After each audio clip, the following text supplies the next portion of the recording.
Hello students, welcome back once again. So definite integration में last 2 lectures में हमने ये सीखा था कि कैसे दो कर्व्स जब एक दूसरे को किसी ना किसी पॉइंट पर इंटरसेक्ट करेंगे, सो वहाँ से बाउंडेड रीजन का एरिया हमें कैसे फाइंड आउट करना होगा। उसका बेसिक प्रिंसिपल मैंने आपको बताया है ना। कब एरियाज जोड़ने होते हैं, कब एरिया को घटाना होता है, वो आपको ग्राफ का नेचर देख के समझ में आ जाएगा, है ना।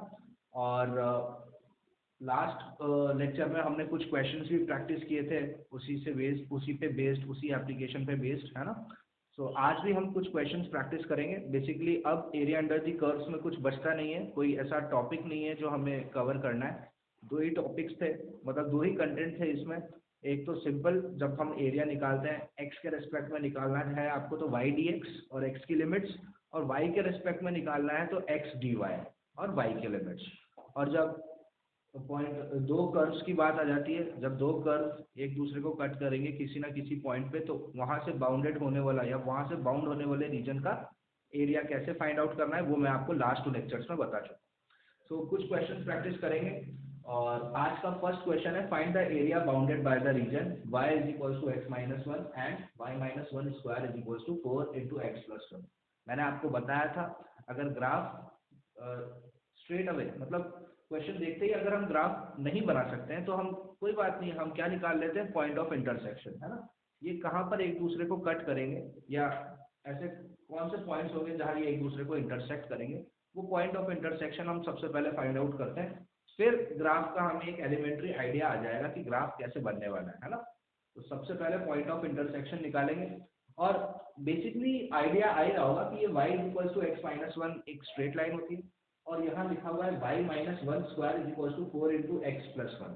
तो ये एक पैराबोला रिप्रेजेंट कर रहा है जिसका सेंटर ओरिजिन नहीं है, इसका सेंटर क्या है आपका -1, 1, है ना।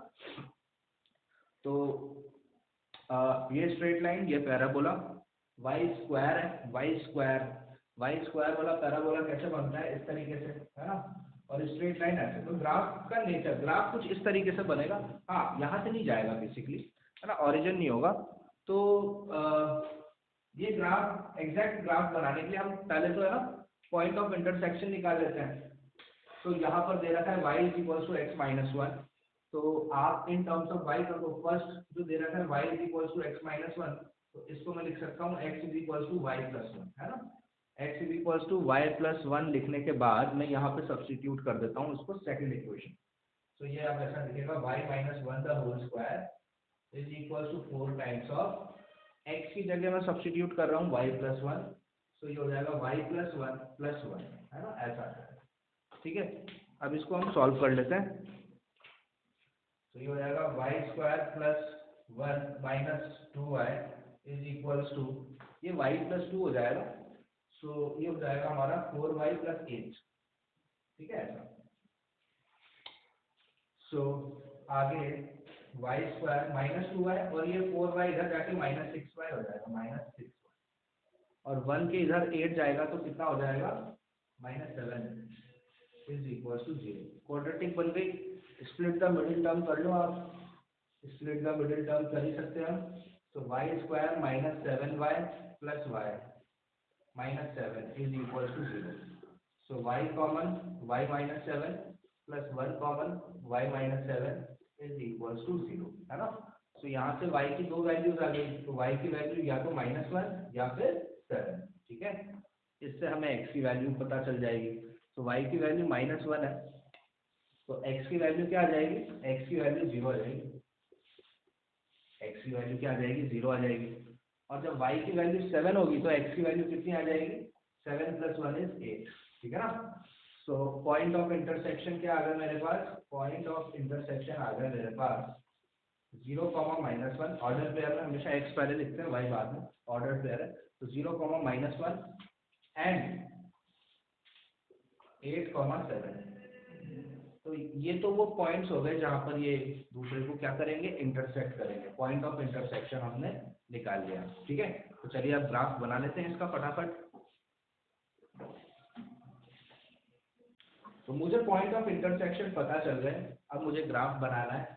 ये पॉइंट ऑफ इंटरसेक्शन एक बहुत बड़ी हेल्प है किसी भी फंक्शन का, मतलब जब भी ग्राफ बनाना हो हमको तो ये जैसे हमें पॉइंट ऑफ इंटरसेक्शन पता चल जाता है तो ग्राफ बनाना काफ़ी आसान हो जाता है। तो देखिए ग्राफ, ठीक है, ग्राफ कैसे बनेगा। तो ये पहली बात तो ये पैराबोला है जिसका सेंटर ऑरिजिन नहीं है। क्या है इसका सेंटर? -1, 1 है ना, -1, 1। तो पैराबोला जो है वो कुछ ऐसा जाएगा, देखिए पैराबोला कुछ ऐसा बनेगा, ठीक है। ठीक है, ये पैराबोला कुछ इस तरीके से बनेगा, कर्व बनेगा, लाइन मत बना दीजिएगा, कर्व बनेगा ऐसा, ठीक है, ये पैराबोला, ठीक है। और line y equals to x-1, जो भी है मुझे पॉइंट ऑफ इंटरसेक्शन 0, -1, अच्छा 0, -1 मैं कहीं इस तरीके से बता देता हूँ ना, ये हो जाएगा मेरा 0, -1, ठीक है। और 8, 7 तो कहीं मेरा यहाँ आ जाएगा, 8, 7 मेरा कहीं यहाँ आ जाएगा, ठीक है। और 0, -1, चलो 0, -1 में इसको और अच्छे से ये यहाँ बता दो, ये हो गया मेरा 0, -1, ठीक है।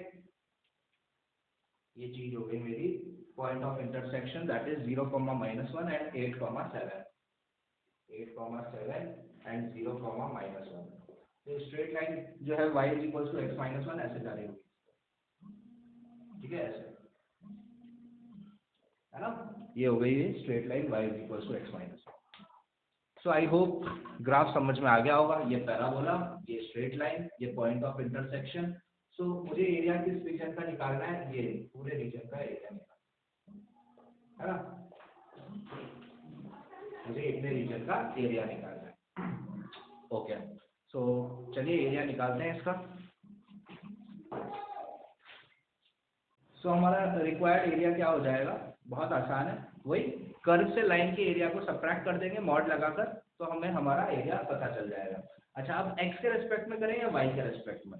आसान क्या पड़ेगा? देखिए आसान हमें पड़ेगा अगर हम इसको y के रेस्पेक्ट में करेंगे, तो y के रेस्पेक्ट में करेंगे तो आसान पड़ेगा, क्योंकि x के रेस्पेक्ट में ये काफ़ी कॉम्प्लिकेटेड हो जाएगा, रूट में आ जाएगा। देखिए y के रेस्पेक्ट में करेंगे तो y के रेस्पेक्ट में लिमिट्स y की क्या हो जाएगी?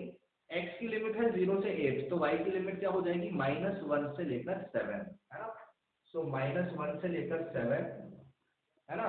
और यहाँ मैं डिवाइड लिख देता हूँ क्योंकि मैं y के रेस्पेक्ट में कर रहा हूँ, मॉड लगा देता हूँ ताकि आंसर अगर नेगेटिव भी आए तो मैं उसको पॉजिटिव बना दूँ y के रेस्पेक्ट में। तो यहाँ पे मुझे x क्या हो जाएगा? ये x हो जाएगा y+1, है ना। तो x हो जाएगा y+1 माइनस यहाँ से x क्या हो जाएगा? अब आपको समझ में आ रहा होगा कि क्यों हम y के रेस्पेक्ट में कर रहे हैं, है ना। x के रेस्पेक्ट में करते तो पहले इसको खोलना पड़ता, फिर इधर लेके आना पड़ता, फिर ये रूट बन जाता, अजीब सा फंक्शन हो जाता, है ना। लेकिन y के रेस्पेक्ट में आसान है, x यहाँ से निकल गया, y+1 डाल दिया, x यहाँ से भी निकल जाएगा, क्या निकल जाएगा यहाँ से? y-1 का होल स्क्वायर 4x, ये चीज क्या है? ये 4x+1 मतलब 4x+4 है। तो क्या हो जाएगा? x क्या हो जाएगा यहाँ से? y-1 का होल स्क्वायर -4 डिवाइडेड बाय 4, क्या हो जाएगा? y-1 का होल स्क्वायर -4 डिवाइडेड बाय 4, ठीक है। ऐसे ब्रैकेट लगा दीजिएगा ताकि गलती ना हो, ठीक है। सो इसका हमें इंटीग्रेशन करना होगा और हमें हमारा आंसर मिल जाएगा। तो चलिए करते हैं। So required area is this. अच्छा, इसको सिंप्लीफाई कर देंगे, तो इसको ऐसे लिख सकते हैं ना, -1 से लेकर 7 तक y+1, है ना, y+1 माइनस y-1 का होल स्क्वायर डिवाइडेड बाय 4, ठीक है। And minus minus plus 4/4 is 1 +1, ठीक है। ये हो गया पूरा, और with respect two of course dy है। अब इसको सॉल्व कर देंगे। सो अब इंटीग्रेशन करने की बात आ गई है। y का इंटीग्रेशन हो जाएगा y² प्लस 1 का इंटीग्रेशन हो जाएगा y-1 का स्क्वायर, इसका इंटीग्रेशन क्या हो जाएगा? y-1 का क्यूब डिवाइडेड बाय 3, ठीक है ना, ऐसा। और 1 का इंटीग्रेशन क्या हो जाएगा? y, इस पर लिमिट्स लगा देंगे हम -1 से 7, ठीक है ना। अच्छा ये भी y है और ये भी y है, दोनों को प्लस कर देंगे तो क्या आ जाएगा हमारे पास 2y आ जाएगा। ठीक है, इसको सिंप्लीफाई कर देते हैं, मतलब y प्लस वाई कितना आ जाएगा हमारा 2y आ जाएगा। ठीक है, so y square by 2 plus 2y minus 1/4 into 1y minus 1 का क्यूब डिवाइडेड बाई 2। अच्छा 4 3 जा 12 हो जाएगा। ठीक है ना, ये क्या हो जाएगा 12 हो जाएगा। ठीक है, आई होप अब आप कर सकते हैं। दुनिया में जहाँ जहाँ y है वहाँ वहाँ 7 डालिए तो आपको अपर लिमिट हो जाएगा, और दुनिया में जहाँ जहाँ y है वहाँ पे -1 डालेंगे तो माइनस लोअर लिमिट, अपर लिमिट माइनस लोअर लिमिट करके हम इसको सॉल्व कर देंगे। ठीक है ना, तो अपर लिमिट 7 डालेंगे तो 7 का स्क्वायर 49/2 प्लस 7 2 जा 14 माइनस 7 माइनस 1 इज 6, 6 का क्यूब 216, 216 डिवाइडेड बाय 12 ऐसा आ जाएगा अपर लिमिट। ठीक है ना, एंड 216 डिवाइडेड बाय 12 ये कितना हो जाता है 18 हो जाता है। ठीक है ना, 12 की टेबल में 216 कितनी बार जाता है 18 बार जाता है। ठीक है ना, इसको काटेंगे तो 18 आ जाएगा। ठीक है, तो ये हो गया मेरा अपर लिमिट, ये क्या हो गया मेरा अपर लिमिट हो गया। फिर क्या करते हैं हम माइनस और अब करेंगे लोअर लिमिट। तो लोअर लिमिट -1 का स्क्वायर 1/2 आ जाएगा, फिर -1 इधर डालूंगा तो -1 इंटू 2 इज -2, फिर -1 इधर डालूंगा तो -1 -1 -2 का क्यूब -8 है ना, और माइनस ऑलरेडी तो +8/12, और 8/12 को मैं क्या लिख सकता हूँ 2/3। ठीक है ना, ऐसा इसकी कैलकुलेशन कर देंगे, हमें हमारा आंसर मिल जाएगा। ठीक है, अपर लिमिट माइनस लोअर लिमिट करके सॉल्व करके हम इसका आंसर बता सकते हैं। अच्छा ये 14 माइनस 18 है ना, 14 माइनस 18 पहले इसको सॉल्व कर लेते हैं। 49/2 प्लस 14 माइनस 18, कितना आ जाएगा हमारे पास ये हो जाएगा 28। अच्छा सॉल्व कर लेते हैं। 49/2 प्लस 14 माइनस 8 इज -4। ठीक है, और यहाँ पे भी माइनस साइन है, -1/2। अच्छा इसको सॉल्व कर लेते हैं। 49/2 माइनस 14 माइनस 18 इज 4, माइनस है ना, ये इसकी कैलकुलेशन हो गई, और इसकी कैलकुलेशन 1/2 -2 प्लस 2/3। इसकी कैलकुलेशन करने के लिए 2 और 3 का एलसीएम 6 ले लीजिए। 2 की टेबल में 6 3 टाइम्स, 3 माइनस ये 6 2 जा 12, और 3 की टेबल में 2 बार तो 2 2 जा 4 है ना, और ये हो जाएगा 49 minus 8, 49 minus 8 is 41 divided by 2, minus ये हो जाएगा आपका 3 और 4 7, 7 में से 12 जाएगा तो -5 आएगा, माइनस माइनस प्लस हो जाएगा तो +5/6 आ जाएगा। ठीक है, 2 और 6 का एलसीएम 6 आ जाएगा। 41 की टेबल में 3 तो 41 3 का 123 प्लस 5, सो हो जाएगा 128 divided by 6, that can also be expressed as 64/3 square units. ये मेरा आंसर है। ठीक है, आई होप समझ में आ गया होगा, काफी आसान था। Upper limit minus lower limit ही करना था इसमें बेसिकली, और एरिया जब हम निकाल रहे थे तो y के रेस्पेक्ट में इसलिए निकाला क्योंकि इजियर पड़ा कंपैरेटिव टू x के रेस्पेक्ट में। ठीक है, तो चलिए नेक्स्ट क्वेश्चन डिस्कस करते हैं। नेक्स्ट क्वेश्चन देखिए, find the area bounded by the curves y is equals to mod x and y is equals to x square. अच्छा इसका पॉइंट ऑफ इंटरसेक्शन पहले निकालें कि इसका ग्राफ पहले बनाएं। तो इसका ग्राफ आसान है ना, y बराबर mod x का ग्राफ भी हमें पता है और y बराबर x स्क्वायर का ग्राफ भी पता है।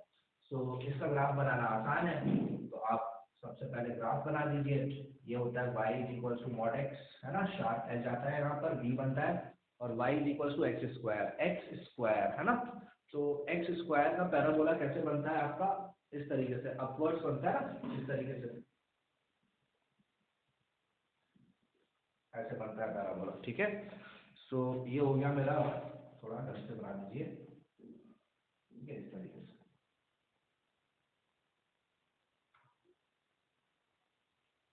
ठीक है, ये हो गया मेरा y is equals to x square, और ये हो गया मेरा y इज इक्वल्स टू ये कर्व हो गया y is equals to x square, और ये हो गया मेरा y बराबर mod x। आपको दिख ही रहा होगा ये दोनों एक दूसरे को कहाँ पर कट कर रहे हैं, हमें पता चल रहा है कि ये हो गया इनके पॉइंट ऑफ इंटरसेक्शन। है ना। और ये सिमेट्रिक है, जितना पार्ट इतना है उतना ही पार्ट इतना है, मतलब हमें इस रीजन का एरिया निकालना है ना। और ये सिमेट्रिक है, देख सकते हो आप, है कि नहीं सिमेट्रिक? बिल्कुल है। तो जितना यहाँ से लेकर यहाँ तक जितना एरिया लग रहा है उतनी ही जगह यहाँ से लेकर यहाँ तक लग रही है। तो एरिया निकालते वक्त मैं क्या कर दूँ, 2 टाइम्स कर दूंगा, है ना। और आप चाहो तो पॉइंट ऑफ इंटरसेक्शन निकालो, वाई मॉड एक्स भी है, वाई एक्स स्क्वायर भी है। तो मॉड एक्स बराबर क्या हो जाएगा, एक्स स्क्वायर हो जाएगा, है ना। तो मॉड एक्स क्या होता है, प्लस माइनस एक्स होता है, तो plus minus x is equal to x square, ठीक है ना। तो यहाँ से x का वैल्यू क्या आ जाएगा, x का वैल्यू आ जाएगा +-1, ठीक है। x का वैल्यू क्या आ जाएगा, +-1 आ जाएगा। ओके, तो x के वैल्यू +1 पर, x का वैल्यू अगर +1 रहूंगा तो भी y का मॉड क्या आएगा, 1 ही आएगा। और x की वैल्यू -1 दूंगा तो भी y का वैल्यू 1 ही आएगा, ठीक है ना। सो ये है आपका ये पॉइंट ऑफ इंटरसेक्शन क्या आ जाएगा, 1,1, है ना। And this is nothing but -1,1, ठीक है। तो हम तो क्या करते हैं, और ऑफ कोर्स ये क्या है, ओरिजिन है 0,0, ठीक है। तो मुझे पता है कि यहाँ से लेकर यहाँ तक, यहाँ से लेकर यहाँ तक जितनी जगह इसने ऑक्यूपाई करी माइनस इतनी, तो इस रीजन का एरिया हमें पता चल जाएगा।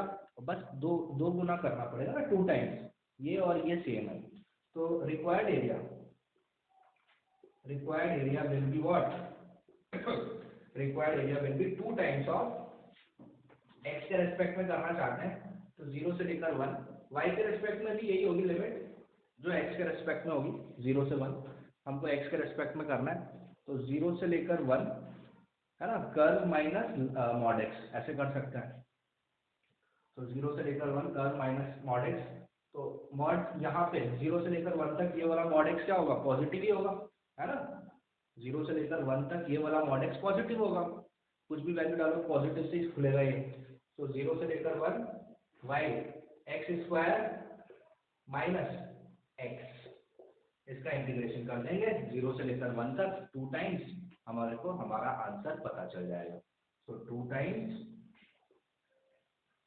एक्स स्क्वायर का इंटीग्रेशन हो जाएगा x³/3 माइनस एक्स का इंटीग्रेशन हो जाएगा x²/2 with in the limit 0 से लेकर 1। आई होप समझ में आ रहा होगा। वापस बता देता हूँ, ये मॉड एक्स और ये पैराबोला, तो ये रीजन आ गया, ये पॉइंट ऑफ इंटरसेक्शन आ गया, सिमेट्रिक है। तो मुझे यहाँ से लेकर यहाँ तक का जो एरिया होगा वही इतना होगा, तो 2 टाइम्स कर दिया मैंने। तो मैंने क्या करा, 0 से लेकर 1 तक ये मॉड वाला, 0 से लेकर 1 तक ये मॉड कैसे खुलेगा, पॉजिटिव साइन के साथ। 0 से लेकर 1 के बीच का कोई भी नंबर डालूंगा तो वो पॉजिटिव ही होगा। तो 0 से लेकर 1 मॉड माइनस कर्व, है ना। कर्व क्या है, एक्स स्क्वायर, और मॉड का है 1, तो मॉड एक्स ही खुलेगा पॉजिटिव साइन के साथ। तो एक्स स्क्वायर माइनस एक्स कर देंगे 0 से लेकर 1, यहाँ 2 टाइम्स इसीलिए लगाया क्योंकि सिमेट्रिक। सॉल्व कर देंगे, अपर लिमिट 1 है, लोअर लिमिट 0 है। सो 2 टाइम्स ऑफ 1 लगाऊंगा तो यहाँ 1 का क्यूब 1/3 माइनस 1/2, ठीक है। ये हो गई मेरी अपर लिमिट, माइनस लोअर लिमिट लगाऊंगा तो 0 0 ही आ जाएगा, ठीक है ना। इसको सॉल्व कर लूंगा, ये 2 ये 3, 2 - 3 इज -1/6। सो 2 इंटू, इसका एलसीएम 6 आ जाएगा, 2 - 1, 2 इंटू -1/6, ठीक है। ऐसा मॉड लगा देते हैं रिक्वायर्ड एरिया, क्योंकि एरिया कभी नेगेटिव नहीं हो सकता ना। सो एरिया हो जाएगा -1/3, और -1/3 का मॉड इज 1/3, तो 1/3 स्क्वायर यूनिट्स मेरा आंसर हो जाएगा। क्या आंसर आ गया मेरा, 1/3 square units. So I hope समझ में आ गया होगा। ये क्वेश्चन भी काफी इजी था, मॉड एक्स और एक्स स्क्वायर के बीच का बाउंडेड रीजन का एरिया हमें बताना। तो चलिए नेक्स्ट क्वेश्चन डिस्कस करते हैं फिर। So next question is, if the area bounded by x is equals to ay square and y is equals to ax square is 1, then a का value क्या होगा। x is equals to ay square and y is equals to ax square, दोनों क्या represent करते हैं, parabola. तो इसका graph बना लेते हैं पहले हम, एक आइडिया आ जाएगा, और फिर हम पॉइंट ऑफ इंटरसेक्शन निकाल लेंगे, ठीक है ना। तो आप चाहो तो पहले पॉइंट ऑफ इंटरसेक्शन निकाल सकते हो, फिर ग्राफ बना सकते हो, लेकिन ग्राफ बनाना इसका आसान है क्योंकि ये वाई स्क्वायर इसका ओरिजिन होगा, सेंटर ओरिजिन होगा, और ये x square is equal to y है, ये y square is equal to x, ये x square is equal to y. तो दोनों ग्राफ मतलब इजी है। तो पहले ग्राफ बना लेते हैं। तो वाई स्क्वायर का ग्राफ ऐसे बनता है, ठीक है, और एक्स स्क्वायर का ग्राफ ऐसे बनता है। तो ये मेरे पॉइंट ऑफ इंटरसेक्शन हो गए, है ना, जो कि मुझे निकालना है ना। ठीक है, यहाँ मैं लिख सकता हूँ ये वाला ग्राफ मेरा क्या हो जाएगा, ये वाला ग्राफ है मेरा x is equal to a y square और ये वाला ग्राफ है मेरा y is equal to a x square. जब x स्क्वायर आता है ना पैराबोला में तो अपवर्ड्स बनता है u और y स्क्वायर ऐसे बनता है। ठीक है, याद रहे, बेसिक है। पॉइंट ऑफ इंटरसेक्शन निकालना है मुझे, मतलब ये और जिसमें ये तो चीख चीख के बोल रहा है कि मैं 0,0 हूँ, है ना, इसमें तो कोई मसला होना ही नहीं चाहिए, ये निकालना है। तो ये निकालने के लिए एक को दूसरे में पटक दो आप, ठीक है ना। x is equal to a y square, x is equal to a y square and y is equal to a x square, है ना। So y is equal to a x square में यहाँ डाल देता हूँ फर्स्ट में, तो कैसा दिखेगा first equation, x is equal to a, y की जगह मैं लिख देता हूँ ए एक्स स्क्वायर और का स्क्वायर, ठीक है ऐसा। So x is equal to a, इसका स्क्वायर हो जाएगा a square into x raise to 4, ठीक है ऐसा। सो ये हो जाएगा 1, x से x की पावर 4 कटेगा ना, तो 1 is equal to a cube into x cube. So आ जाएगा मेरे पास यहाँ से मैं लिख सकता हूँ x cube is equals to 1 upon a cube, ठीक है, x cube is equals to 1 upon a cube. तो फिर x क्या हो जाएगा, x will be equals to 1 upon a, है ना। x का वैल्यू क्या आ जाएगा मेरे पास 1 अपॉन ए, x का क्यूब 1 अपॉन ए का क्यूब है, तो x क्या हो जाएगा, ऐसे लिख सकता है ना, x का cube should be equals to 1 upon a का cube, then x is equals to 1 upon a. और अगर x का वैल्यू 1 अपॉन ए है तो y का वैल्यू क्या आ जाएगा, किसी में भी डाल दो आप, इधर डाल दो, इधर डाल देते हैं। x का वैल्यू मेरा 1 अपॉन ए आया है तो y का वैल्यू क्या हो जाएगा a इंटू, x का वैल्यू 1 अपॉन ए है तो 1 अपॉन ए का square will be 1 upon A square, a से a कट गया तो ये बचा, तो x का value 1 upon A and y का वैल्यू भी क्या आ गया मेरे पास 1 अपॉन ए, है ना। सो ये पॉइंट ऑफ इंटरसेक्शन क्या आ गया मेरा, ये आ गए मेरे 1 upon A, 1 upon A. I hope यहाँ तक तो हमें समझ में आ गया होगा, है ना। ये पॉइंट ऑफ इंटरसेक्शन मिल गए मुझे, और मुझे ऑफ कोर्स ये पता है कि मुझे इस रीजन का एरिया निकालना है, इस रीजन का एरिया निकालना है। तो क्या करूँगा, इस वाले कर्व से इस वाले कर्व को माइनस कर दूँ मॉड लगा के, या इसको इससे माइनस कर दूँ, जैसा करना हो मॉड लगा देना ताकि आंसर नेगेटिव भी आ जाए तो पॉजिटिव हो जाए, ठीक है। ओके ठीक है, यहाँ तक देख लीजिए, फिर आगे बढ़ते हैं फिर हम। ठीक है, चलिए रिमेनिंग पार्ट में यहाँ पर कर देता हूँ। So required area will be what, required area will be, अब आपको किसके रेस्पेक्ट में करना है, x के रेस्पेक्ट में कि y के रेस्पेक्ट में, चॉइस इज योर्स। दोनों की लिमिट सेम ही होगी, 0 से 1 बाई ए, 0 से 1 बाई ए। x के रेस्पेक्ट में करते हैं 0 से 1 बाई ए, 0 से 1 बाई ए, यहाँ लिख देता हूँ मैं dx क्योंकि x के रेस्पेक्ट में कर रहा हूँ, ब्रैकेट लगा देता हूँ, है ना। अच्छा, ऑलरेडी ये y के टर्म्स में दे रखा है, y is equal to a x square, तो लिख देता हूँ ए एक्स स्क्वायर माइनस, यहाँ का y क्या हो जाएगा भाई, ये y स्क्वायर है तो ये हो जाएगा x by a is equal to y square, तो y इज इक्वल टू क्या हो जाएगा under root of x by, under root of x by. यहाँ ध्यान दीजिएगा बस, है ना, क्योंकि हम x के रेस्पेक्ट में कर रहे हैं तो ये टर्म क्या होनी चाहिए, y होनी चाहिए। तो ये तो ऑलरेडी y है और इसको y बनाने के लिए क्या करना पड़ेगा मुझे, ये y स्क्वायर है ना, तो y square is equal to x by है, तो y बराबर क्या, under root of x by है, ठीक है। सो इसका इंटीग्रेशन मुझे दे रखा है 1, तो मुझे पूछा है a का वैल्यू, तो रिक्वायर्ड एरिया मतलब 0 से लेकर 1 बाई ए, इस रीजन का एरिया मुझे एग्जामिनर ने दे रखा है, ये 1 है, तो आपको बताना है a का वैल्यू। तो चलिए बताते हैं फिर, ये पार्ट अब मैं रफ कर देता हूँ।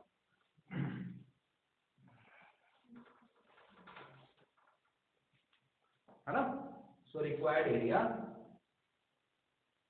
विल बी व्हाट, यहाँ लिख देता हूँ a, है ना, रिक्वायर्ड एरिया विल बी 0 से 1 बाई ए मेरी लिमिट है, ए एक्स स्क्वायर का इंटीग्रेशन क्या हो जाएगा, a into x cube by 3 हो जाएगा, माइनस ये क्या है, root x by root x, root x का मतलब x की पावर हाफ, और x की पावर हाफ का इंटीग्रेशन क्या होता है, x की पावर 3/2 अपॉन 3/2 जो कि नीचे जाकर ऊपर जाके 2/3 हो जाएगा। ये x की पावर हाफ है ना बेटे, तो x की पावर हाफ का इंटीग्रेशन x की पावर 3/2 अपॉन 3/2, तो ये 2/3 हो जाएगा। और नीचे क्या बचा मेरे पास, रूट a है ना, नीचे क्या बचा, रूट है, उसको मैं ऐसे का ऐसे लिख देता हूँ रूट। ठीक है, तो ये हो गया इसका इंटीग्रेशन। और विद इन द लिमिट्स, है ना, ध्यान रहे विद इन द लिमिट्स 0 से लेकर 1/a, 0 से लेकर 1/a। तो ये रिक्वायर्ड एरिया कितना दे रखा है मुझे, मतलब ये एरिया मुझे दे रखा है 1। अच्छा यहाँ लिख देता हूँ, एरिया जो दे रखा है 1, तो 1 is equals to, 1 is equals to, अब लगाओ अपर लिमिट। तो दुनिया में जहां जहां x है वहां वहां 1/a रख दो, तो क्या हो जाएगा, ये a इंटू एक्स की जगह 1/a रखूंगा तो क्या आ जाएगा, 1/a³, 1/a³ डिवाइडेड बाय 3, है ना, ऐसा। माइनस 2/3, x की जगह a रखूंगा तो क्या आ जाएगा, 1/a की पावर 3/2 डिवाइडेड बाय रूट a को लिख सकता हूँ a की पावर हाफ। ठीक है ना, ये हो गई मेरी अपर लिमिट। माइनस लोअर लिमिट लगाऊंगा तो काम तमाम, क्योंकि जहां जहां x है वहां 0 हो जाएगा, तो लगाने की जरूरत ही नहीं है, अपर लिमिट से ही हमारा काम हो रहा है।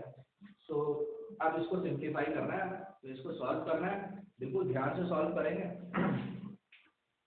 ध्यान से सॉल्व करने के लिए आप इसको देखिए, 1 इज इक्वल्स टू, ये क्या है, a से a³ कटेगा तो क्या आएगा, 1/a², है ना, ध्यान से। तो 1/a² डिवाइडेड बाय 3, तो क्या हो जाएगा, 1/3a², है ना, ऐसा।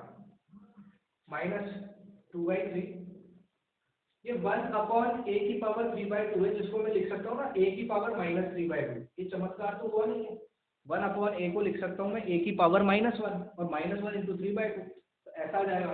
डिवाइडेड बाय a की पावर हाफ, डिवाइडेड बाय कितना, a की पावर हाफ, है ना। देखो भाई क्वेश्चन अच्छा है, है ना, जेईई मेन में पूछा गया है, जेईई मेन 2005 में पूछा है, और है क्वेश्चन बहुत साधारण, लेकिन वो यहाँ पे फंसाना चाहते हैं आपको, इधर की कैलकुलेशन, कि बच्चा यहाँ की कैलकुलेशन में गड़बड़ करे और आंसर गलत हो जाए। क्वेश्चन तो साधारण है ना, 2 पैराबोलास दे रखे हैं आपको, पॉइंट ऑफ इंटरसेक्शन खटाखट निकालो, एरिया निकालो, लेकिन उसने यहाँ पर फंसाने की कोशिश की। तो यहाँ पर बिल्कुल ध्यान से हम करेंगे इसको। ठीक है, ये पार्ट में अब रब कर देता हूँ।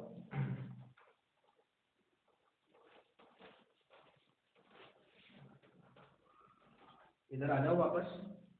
तो रिक्वायर्ड एरिया 1 दे रखा है, 1 is equals to bracket 1/3a², अरे बहुत बड़ा ब्रैकेट हो गया, 1/3a², ठीक है, माइनस 2/3 a की पावर -3/2 अपॉन a की पावर हाफ, तो क्या हो जाएगी भाई, पावर माइनस हो जाती है ना, जैसे आपने कभी देखा होगा 2 की पावर 5 डिवाइडेड बाय 2 की पावर 2, तो क्या आता है आंसर, 2 की पावर 3 आता है ना, पावर माइनस हो जाती है डिवीजन में, है ना।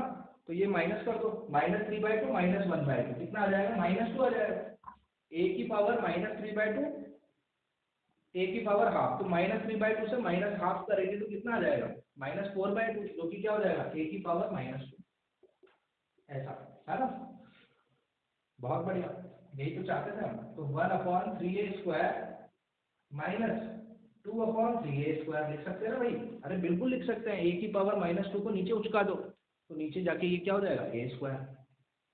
बहुत बहुत बढ़िया, सेम डिनोमिनेटर एलसीएम 3a², ठीक है ना, सेम डिनोमिनेटर का एलसीएम 3a² आ गया। अच्छा यहाँ मैं मॉड लगा रहा हूँ भाई, क्योंकि area can not be negative, है ना, और 1 - 2 कितना आ जाएगा, 1 - 2 कितना आ जाएगा, -1, और इसका मॉड कितना हो जाएगा, 1, है ना। तो ये ऑटोमेटिकली ये चीज क्या हो गई, 1/3a², ठीक है ना, ऐसा। सो 1/3a² इज इक्वल टू 1, तो लिख सकते हैं 3a² इज इक्वल टू 1, है ना। 3a² कितना आ गया, 1 आ गया, तो a² कितना आ जाएगा, 1/3 आ जाएगा, तो a कितना आ जाएगा, +-1/√3 आएगा।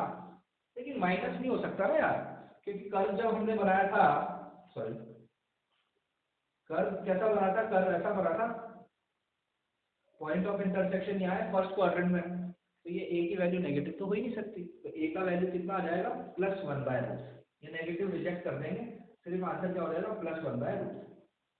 तो ये मेरा आंसर हो जाएगा सी ऑप्शन। ठीक है, आई होप समझ में आया होगा। क्वेश्चन आसान था, लेकिन ये कैलकुलेशन पार्ट जो थी ना इसकी, वहां पे थोड़ा सा ध्यान देना था हमें, ज्यादा नहीं, थोड़ा सा ध्यान देना था। बेसिक कैलकुलेशन आप गड़बड़ नहीं करेंगे तो ये क्वेश्चन आपका गलत नहीं होगा, है ना। आई होप क्वेश्चन समझ में आया होगा। तो चलिए नेक्स्ट क्वेश्चन डिस्कस करते हैं फिर। So area under the curves बहुत छोटा चैप्टर था, ऑलमोस्ट हम इसको अब खत्म कर चुके हैं। इसमें जो मेन इंपॉर्टेंट चीज जो पढ़नी थी, जिसके बारे में हमें ध्यान देना था, वो मैं आपको अब बता चुका हूँ। काफी क्वेश्चन भी प्रैक्टिस किए हमने। अब नेक्स्ट 1-2 लेक्चर्स में हम कुछ क्वेश्चंस करेंगे जो कि जेईई मेंस और एडवांस में किस तरीके से लास्ट 5-6 इयर्स में इस टॉपिक से क्वेश्चन आए, वो हम करेंगे नेक्स्ट लेक्चर में। नेक्स्ट कपल ऑफ लेक्चर्स जो हमारे होंगे इस टॉपिक पे बेस्ड, ठीक है। तो छोटा टॉपिक है, खत्म हो जाएगा हमारा नेक्स्ट 2 लेक्चर्स में, और उसके बाद हम हमारा न्यू टॉपिक स्टार्ट करेंगे, दैट इज डिफरेंशियल इक्वेशन, है ना। हमारे कैलकुलस टॉपिक का लास्ट चैप्टर होगा वो, कैलकुलस हमारा खत्म हो जाएगा डिफरेंशियल इक्वेशन पर, है ना। सो आई होप आप लेक्चर्स, सारे लेक्चर्स जितने भी हुए हैं सब अच्छे से आपने ध्यान से देखे होंगे। अगर आपने ध्यान से देखे होंगे तो आपको कंसेप्चुअल प्रॉब्लम तो आएगी नहीं, इतना मैं आपको गारंटी कर सकता हूँ। और फिर भी अगर किसी थ्योरेटिकल पार्ट को समझने में मुश्किल हुई है तो आप मुझसे कंसल्ट कभी भी कर सकते हैं, ठीक है ना। लेक्चर प्लीज ध्यान से देखिएगा, काफी आसान टॉपिक था, काफी शॉर्ट टॉपिक था। अभी मैक्सिमम 6-7 लेक्चर्स में हमारा ये टॉपिक खत्म भी हो जाएगा। 6 लेक्चर्स हम ऑलरेडी कंप्लीट कर चुके हैं आई थिंक इसके, है ना। तो नेक्स्ट 1-2 लेक्चर्स और लगेंगे, उसमें नेक्स्ट जो 2 लेक्चर्स होंगे उसमें हम सिर्फ क्वेश्चन प्रैक्टिस करेंगे, कॉम्पिटिटिव एग्जाम्स, है ना, एमसीक्यूज करेंगे, और ये भी देखेंगे कि लास्ट 5-6 इयर्स में कैसे पूछे गए क्वेश्चन, है ना।